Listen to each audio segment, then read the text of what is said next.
most innovative use of Riley?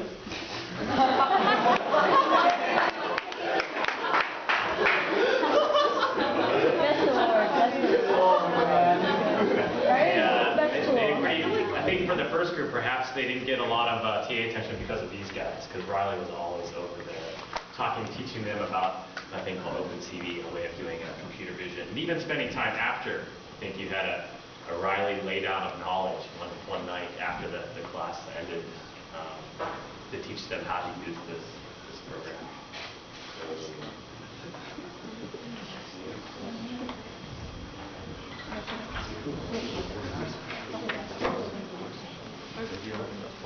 It's not there? Right there, MP4, is it yours? Very top? Oh, yeah. It should still be open. It's not. Oh, I guess it's not open.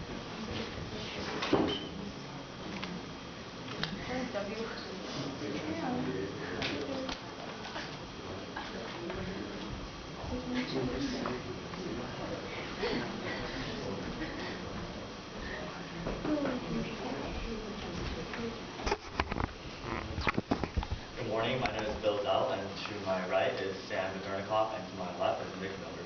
Today we'll be presenting our latest project, autonomous tracking with scalar invariant feature transform and hue saturation value matching. My partner Sam will begin with the project purpose. We want to design a tracking algorithm that can both precisely and accurately detect where an animal or inanimate object is in a frame. So this would be able to help the scientific community where a researcher wouldn't have to actually spend the time coding this algorithm and just focus on his project, and it would also help national security where you can implement this code on a drone and it will be able to detect a dangerous object or person.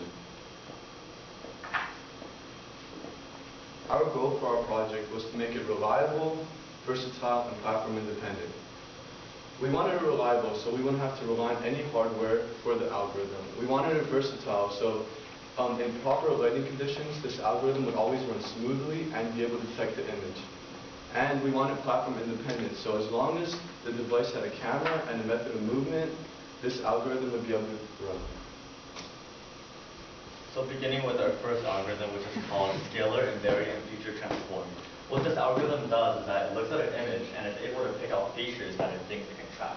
So it's shown by the circles here. And what we can do with these features is that we can track a feature like Sam's right eye and find exactly where that feature occurred in the larger image. And if we zoom in here, you see we found around 88 matches, so it's a very confident match. And by knowing where a feature is in a larger frame, a robot will know exactly where a subject is and how to get there. So the second algorithm that we employed in our project is called HSV matching. HSV stands for hue saturation value. HSV is essentially a way to represent a color or a pixel. The hue is essentially the color aspect. It is something on a spectrum of color, and the saturation and value represent the brightness of that color. So for example, if we wanted to track a tennis ball, which is bright yellow, we would want to pinpoint it. So we look on an image for those yellow values. As you can see, it detected all the yellow on the tennis ball. And then based on where those yellow pixels are, we can pinpoint exactly where the subject is. And they represent the blue value. And in order to improve the accuracy of the color detection, we used a algorithm called the Sobel edge detector. So we realized one of the challenges with color detection is that this green ball might be behind a very chaotic background, might be very messy. So we don't want the color detection to have the background distraction. So what we do is we apply a Sobel filter to the image, and with a second order Sobel derivative, we can get a very smooth edge around our subject. So this way we will only track the color inside the boundaries of the subject and not really be distracted by the background.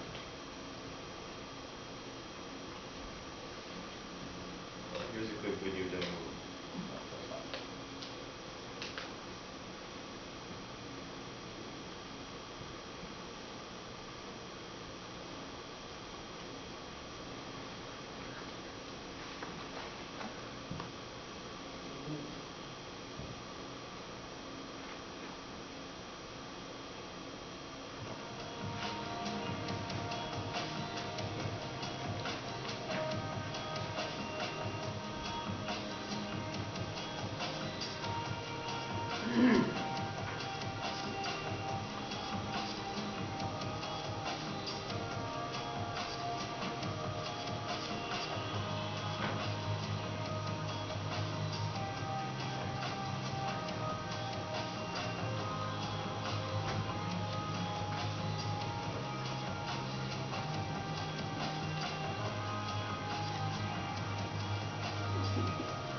So over here you can see the SIP at work. It matches the features from in feature to where it is in a location. So the roller return where he moves.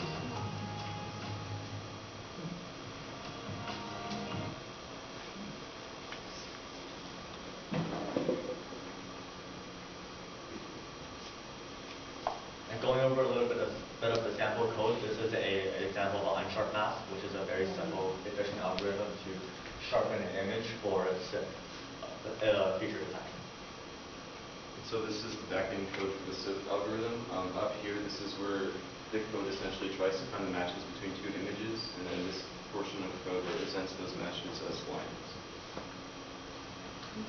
Here's a scatter plot showing how accurate SIF is. So when you first take a picture and you pinpoint the subject, even at a low resolution image, it'll be able to detect 86 feature matches. But as the subject is moved further and further away from the original position, there are fewer and fewer feature matches that are detected. As well as if it's a high resolution picture, a medium resolution picture, or a low resolution picture, like the lower the resolution, the fewer the feature matches there are. And one more thing is, as long as there's at least 10 feature matches, the SIFT algorithm would be able to detect the subject. Here's a bar graph showing how hue saturation value color detection work. So as the lighting got worse and worse from proper to medium to poor, the color detection got worse. The color detection and the accuracy of it got worse and worse. So we had to implement both the HSV color detection and the SIF feature matching to get a good tracking algorithm that would work all the time.